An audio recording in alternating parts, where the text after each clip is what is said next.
Hey guys, so for my next video, I'm going to show you guys how I install a leveling kit on my 2019 Ford F-150. Basically, all a leveling kit does is it raises the front of the truck so that it makes the truck a little bit more level, because as you can see, the gap between the top of the tire and the wheel well is smaller than the gap back there. All right, so your truck is higher in the back and it's smaller and it's shorter in the front. And all I'm doing, like I said, is just raising up the front of the truck to make it more level. I have these auto spring 1.5 inch leveling spacers. All right, this is what they look like. These guys here, and they literally sit on the top of the strut. I'll explain all that when we get to it. But all it's doing is just a spacer, and you put that spacer in there and it lifts the front of the truck up. Now there's 3 different sizes you can get. You can get 1.5 inch, 2 inch, 2.5. I went for the 1.5 inch, which is the smallest one, because it still keeps the front of the truck just a little bit lower than the back. So again, when you go to put weight in the back of the truck, it'll still it'll like level itself off, versus if it was completely level, and then you put weight in the back of the truck, now you're going to be sitting back like this. So I'll just go for the 1.5 inch. When it's all said and done, the back will still be 1 inch taller than the front. So I actually just completed this side, the driver's side.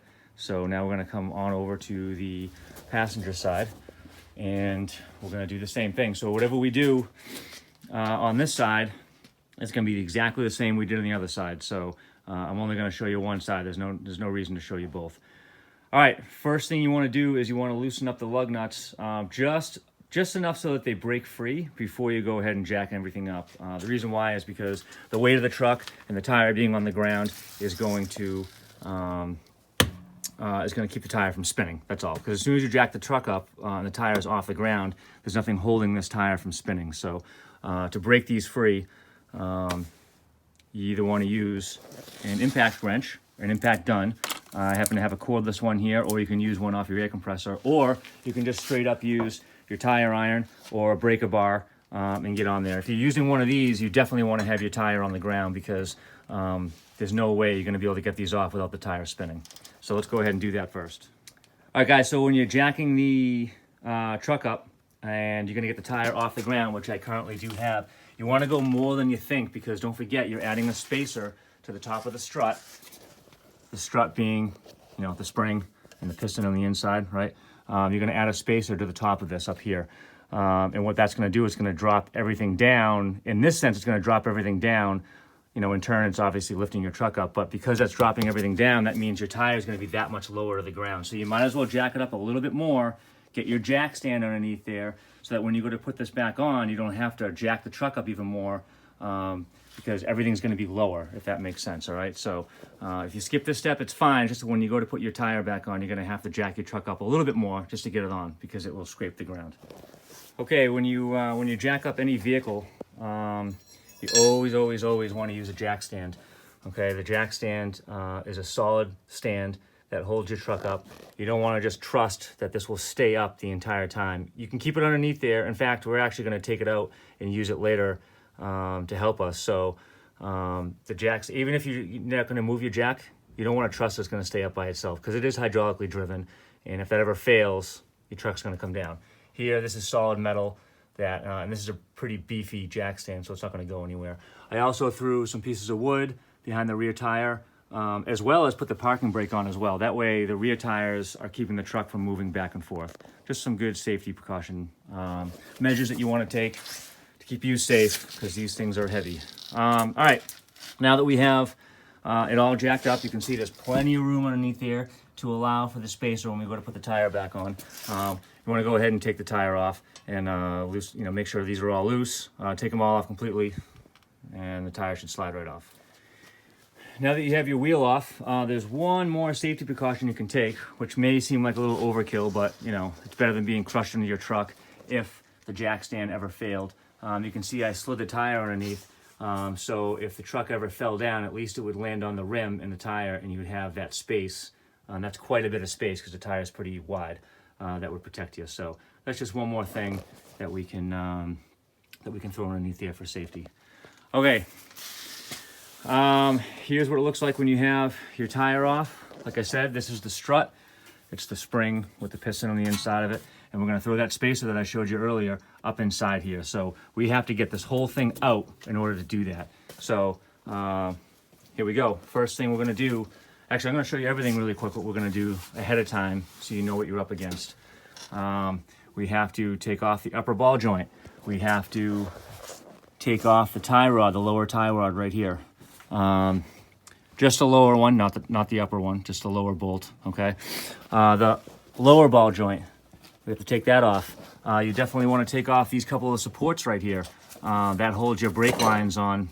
It just helps you move this around a lot easier. So if you take off these two nuts, it'll make these lines freed up a little bit. We're going to take off the lower control arm bolts, both sides. With that being said, when you're done with this, also note that you definitely have to get a front end alignment, because once you take those out, there's play back and forth, but these can move in and out, and you'll never get them back in exactly where they're going to go. So you have to get it aligned. So just know that if you're doing this, get a front end alignment for sure. The last two that we're going to take out, the last things we're going to take out are the strut bolts. That's these guys right here.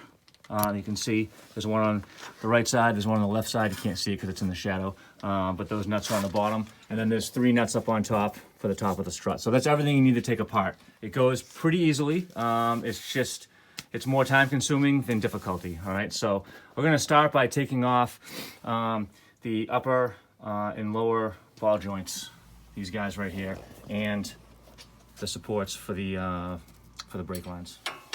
All right, here's a little tip. First of all, the nice thing about having a 2019 truck is that the bolts are coming off very easily. However, if you find that just the wrench alone, you don't have enough leverage and you need to extend that out, I've actually already talked about this in other videos. You can add a pipe to it, but if you don't have a pipe, you can use another wrench.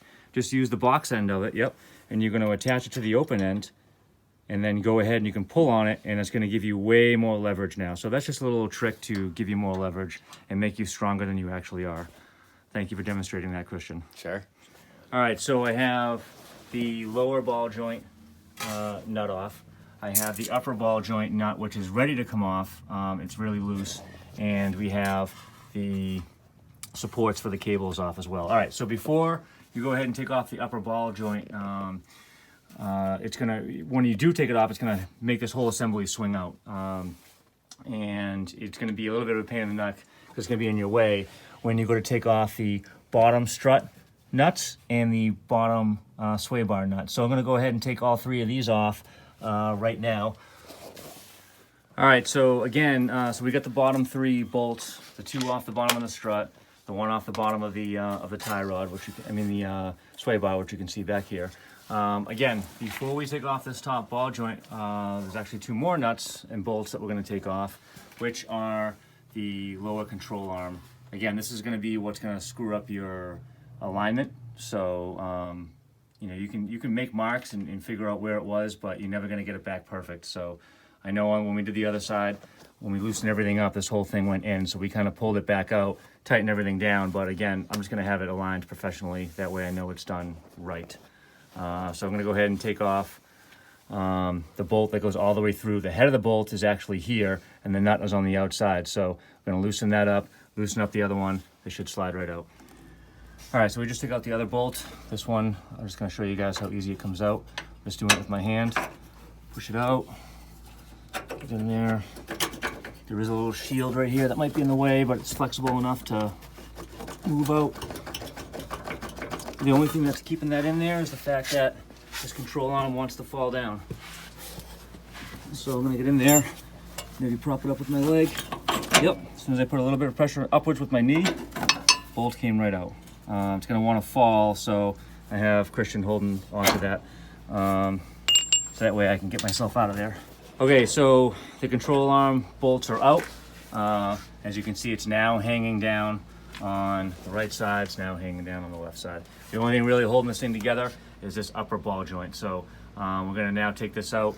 At this point, it might be a good idea to clean out some of your tools and keep all your nuts together. The largest ones are pretty easy to figure out. Those go onto the lower control arm bolts. The 2 smaller ones together, those go to the bottom of the strut. This single one over here goes to the tie rod. What's nice about it is those three are actually the same. So, and they go underneath, so you can keep those together.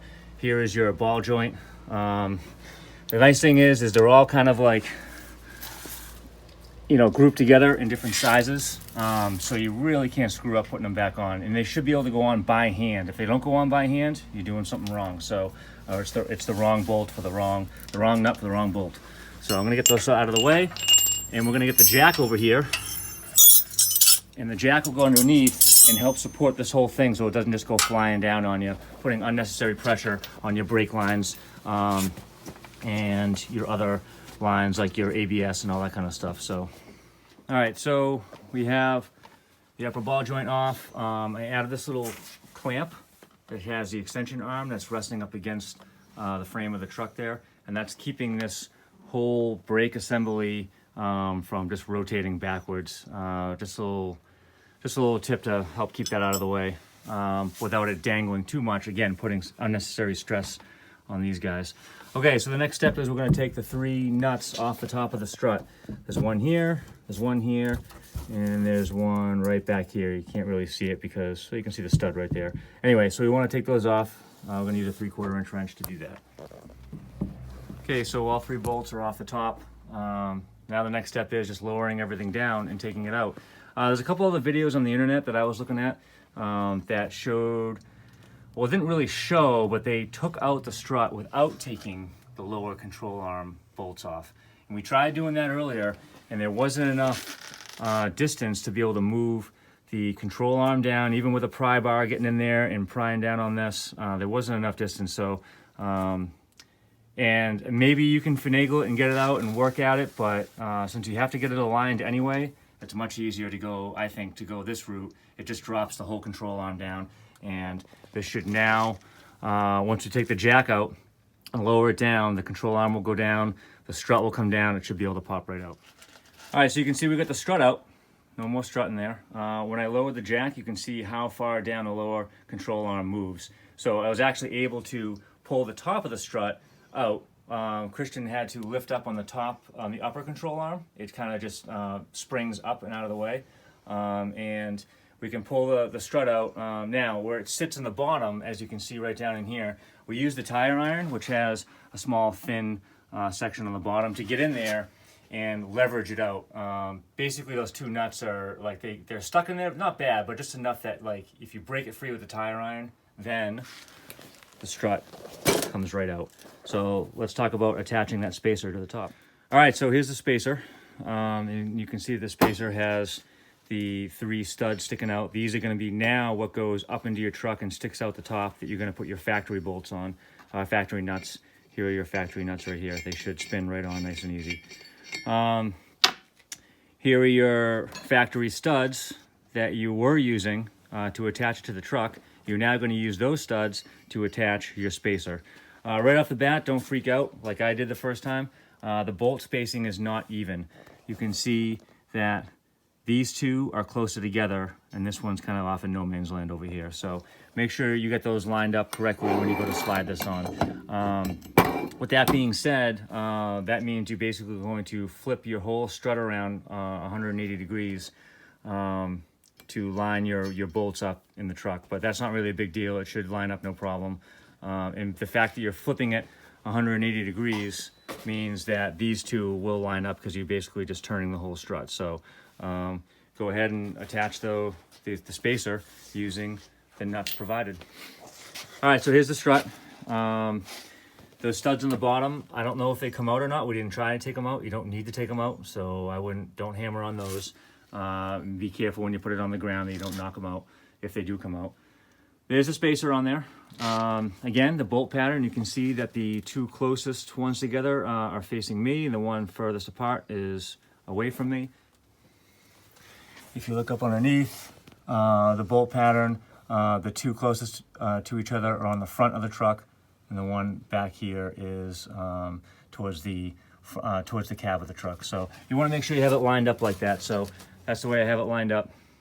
2 studs facing the front of the truck.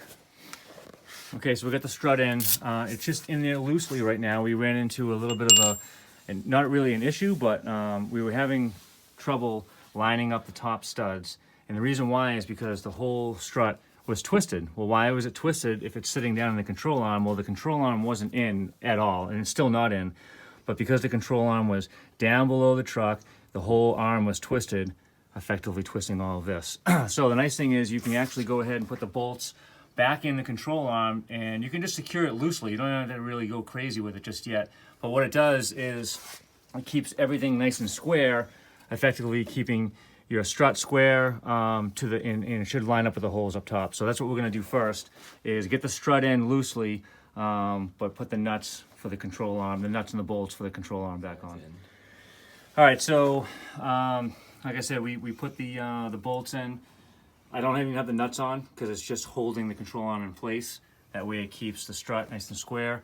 I use the jack to jack it up to get these studs sticking out on top. So I'm going to go ahead and put the factory nuts back on. They should go on real easy as long as you don't have a ton of rust. Again, working on a newer vehicle is always nice. We'll get the last one on up here. So again, just putting this on by hand for now so that it's held in place. And yeah, okay, so once that's in, the next step is really you can just start putting everything back together. I guess we can just start, we can tighten up the top of the strut as tight as it'll go. And then we can go ahead and we can put the 3 nuts back on or jack it up and we can get the top ball joint on. There's no real right or wrong way to put everything back together. I guess putting that top ball joint back on will be nice because it'll kind of support this whole assembly. But yeah, it's just a matter of tightening up the top 3 bolts of the strut, putting the 3 nuts back on the bottom that hold 2 of them for the strut and 1 of them for the sway bar. You have to put the bolts and nuts back in. The bolts should already be in, but the nuts back on for the lower control arm. You have the lower ball joint, the upper ball joint, and the supports for all your cables. So go ahead and tighten all that stuff back up. All right, so just a quick recap to make sure you got everything tightened. You have the 3 nuts on the top of the strut, the 2 nuts on the bottom of the strut. You have the nut for the bottom of the sway bar. You have the upper ball joint, the lower ball joint, your control arm nut on the outside with a bolt that goes all the way through on the front and the rear, and your supports for all your hoses and wires. Once you get all that stuff tightened up, what I do is I tighten everything up, and then I go back and I just double check that I tighten everything up. It's always safe to do that to make sure that you don't miss anything. All right, that's it. Now we're gonna put the tire back on, and I have a little bit of a process for that. So first thing I'm gonna do is get the tire on. Hopefully I have it raised up enough. Like I said before, I jacked it up more than what I needed to at the beginning, because now we're sitting technically 1.5 inches lower than we were when we started. So I'm gonna go ahead and put the tire on and get the lug nuts on, snug, but not as tight as possible. All right, so I just put the lug nuts on by hand. I'm gonna use my impact wrench to put these on. I have it on the lowest power, and all I'm gonna do is just go nice and easy, not really tighten them up, because I'm just seating the rim on the vehicle, and I wanna make sure it seats straight and not uneven, because maybe you have, crooked or anything like that. So you just put them on nice and easy, nothing crazy. Okay. Now that it's on, the tire is seated, you want to go ahead and you can do a little bit more tightening with the gun, but just a little bit. I'm going to actually step it up to the second power here. So a little bit. Now every time you tighten them, don't go around in a circle. You want to do opposite. So I'm going to go to this opposite one. I'm going to go to this opposite one, and I'm going to go to this opposite one. And again, I'm not going crazy. I'm just snugging them up. So I don't know how much power this has, but I know in the past when I used a pneumatic wrench to fully tighten down my lug nut, I actually twisted the stud underneath and broke it right off. So what I like to do is get them snug with the gun, And then what we're going to do is we're going to lower the jack down so your wheel can no longer move because it'll be sitting on the ground. And I'm going to tighten them up by hand, knowing that they're hand tight at the correct tension, and not over tightening them with a machine. Okay, so I got the jack still underneath there, but I lowered it down enough that the tire is on the ground. And I'm going to go in with my tire iron and give it one last tighten to make sure that it's tight, but not too tight. So that feels pretty good. I'm going to go around, I'm going to do all of them. Same deal, even though it's on there and it's seated, you still want to do opposite nuts when you go to do your final tightening. All right, so that's it. I just went and tightened those by hand. Now we can take the jack and we can loosen it up. It's going to drop the truck down. I'll have to, well, let's get a tape measure really quick. Stock was 37. And yeah, we're just about 38. Where are we? Oh, yeah, just about 38 and a half. So there you go. I'm gonna actually have to take it outside to give it a full look. So technically you're done putting the spacers in. The last thing you really have to do now is, so think about this, you've raised up the front of your truck. What now is out of adjustment? Your headlights. So now your headlights are technically facing up a little bit too high. So I'm not going to do that on this video, but you do need to now adjust your headlights so they are facing just a little bit lower than where they're at. So just know that there's two things left that you need to do. That's one, get a front end alignment by a professional company, garage. And then two, you want to lower your headlights down. And you can probably get them to do that too, or you can do it yourself. But that's it. Thanks for watching. Hopefully you learned something. Thanks my buddy Christian for helping out. Two hands make it much easier when you're getting in there. So that's all I got for you guys.